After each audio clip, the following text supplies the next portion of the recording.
Hi, this is Matt once again. Welcome back to another video. And for those interested in requesting any type of videos, random thoughts, streams, commentaries, video game playthrough for an hour or full playthrough, whatever the case may be, feel free to send it either directly to my PayPal. Do have a CashApp as well. Links are down below in the info box, and I will get to it as soon as I possibly can. For those who sent them, thank you. I do appreciate it. So Ryan wanted me to look into another episode of Futurama, this time of episode 23 of Season 7. Now, Season 7, from what I understand, was going to be the final season of Futurama. And it was for a bit. I think about 10 years or so. Because I think this was around 2013.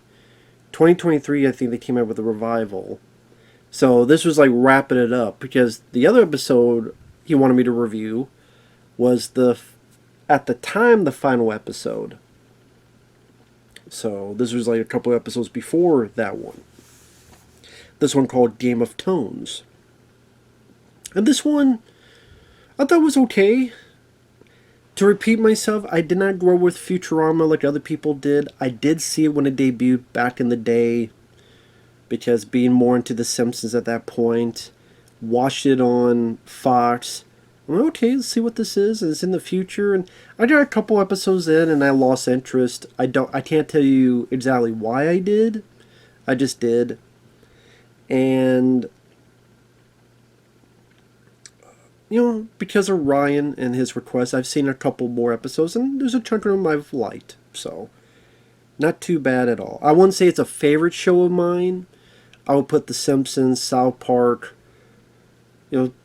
stuff I like Ninja Turtles, Scooby-Doo, stuff like that above it. But, I don't think it's a bad show or anything.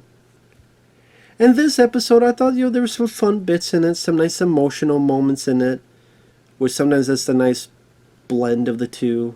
To have that is nice to see. So in this, it begins with this ship that's clearly supposed to be like Close Encounters of the Third Kind. It has these 4 musical notes, and it's searching for the other notes. So it'll have this pulsing sound that can destroy planets because it's looking for these notes in return. Meanwhile, it's now going to Earth.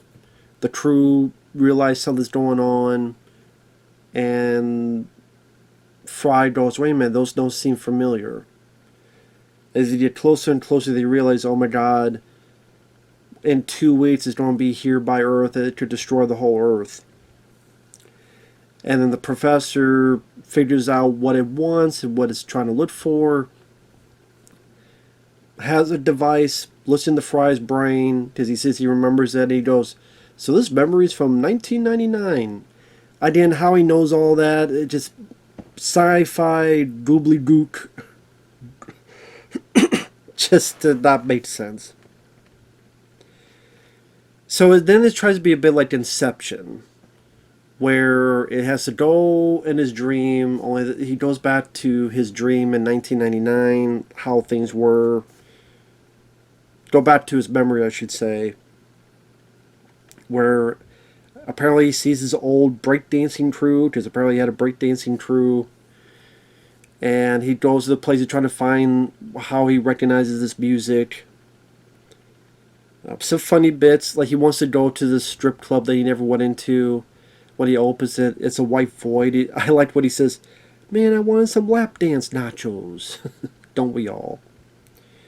But the reason it's a white void is because he was never in there in the first place. Since he was never in there, then his memory would have no images to play off of.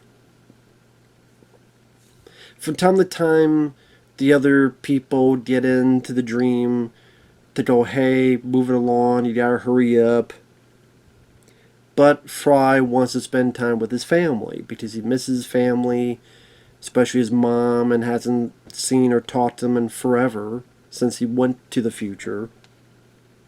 And he gets kind of sucked into doing that. In fact, there's one point where they snap him out. He's like, wait, I thought I had 2 weeks. It's been almost 2 weeks. So when he goes back, he's like whining about. I mean, I get it. So I'm not going to say he's whining. I get it. He misses his family. He wants to stay there with them, but they're like, no, you can't do it because we're all being destroyed. Even the president, Richard Nixon's there. I like that he calls Fry's dad hippie. Because first the guy goes, oh, the best president we have. Then he says something else, and then Nixon goes, you hippie.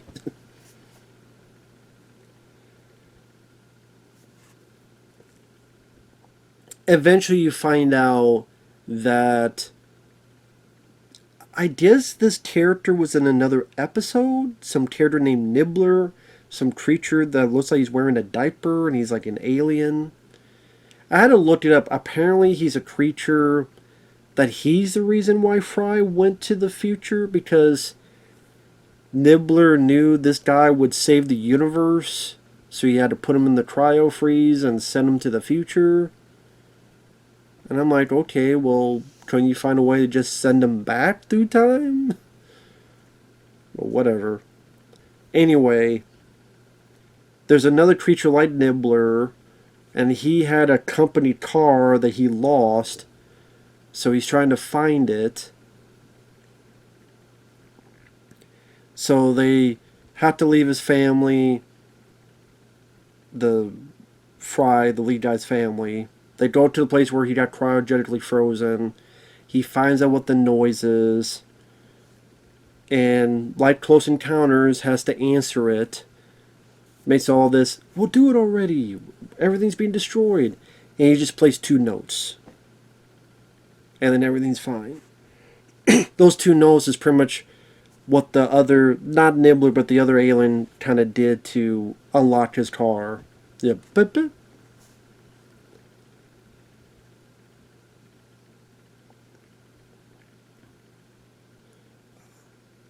Some of the stuff within the dream was kind of funny. I did like the bit with Bender going, oh, I can't stand to see him like this.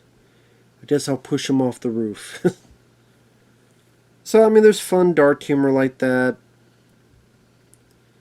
I do like when, in the dream, there's the girl who Fry was with dumping him. And then Leo's like, hey, that's my job to dump him. Thought that was kind of funny.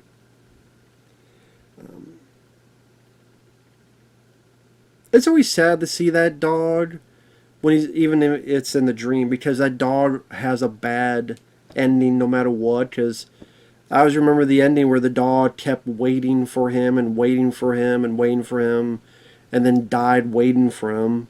I always thought that was like the big soul crushing theme of the show, is this dog. Give the dog his happy ending. But I do like the bit that since it's a dream, oh, just make this dog tiny and put it in my pocket. So he makes the dog tiny and then puts it into his pocket like that. I thought that was kind of cute. Like I said, I mean, I know this seemed like a cop-out, but I don't really get too mad at episodes of these kind of shows, whether it be cartoon or sitcoms, because they're only 20 minutes long. And for the most part, they're easy watches because they go by a fast pace. If one joke doesn't work, then they'll try for another 7 in the span of a minute or 2. And like I said, it's kind of hard to get mad at that stuff. This, I didn't mind the Close Encounters of the Third Kind, because I do like that movie.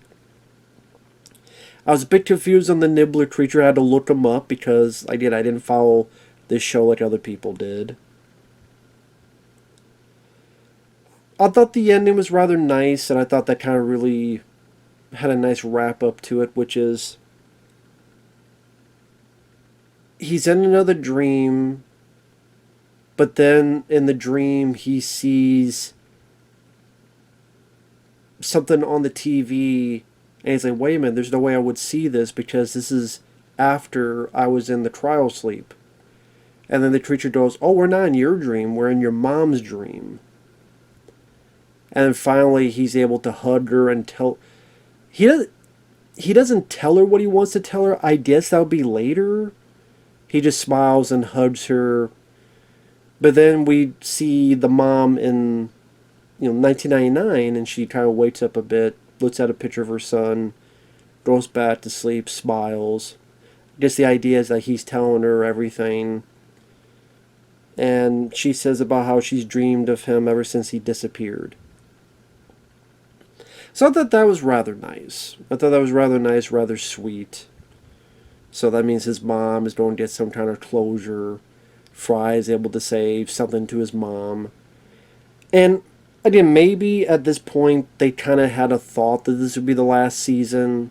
If that's the case, then let's try to add some of these things. Like, let's give a moment between him and his mom, or something between him and Leela. I don't know if there's other stuff they did in season 7 that was similar to that. Because, I mean, there's always the hope of they'll do another one.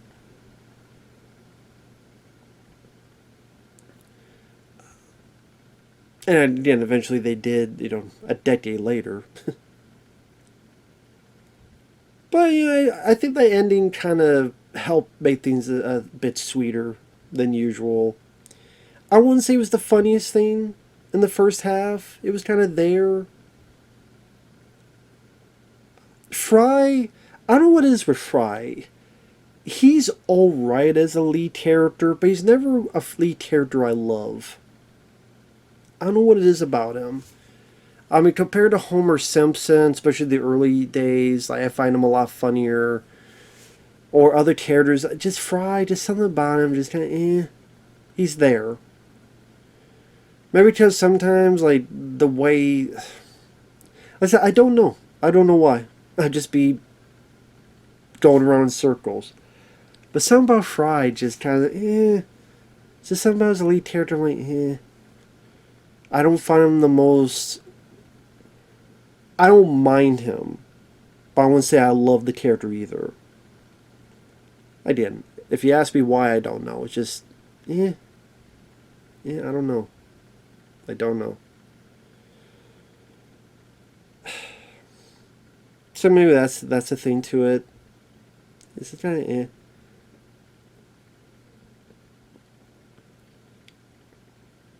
So, I mean, I don't remember a whole lot of the jokes within the episode.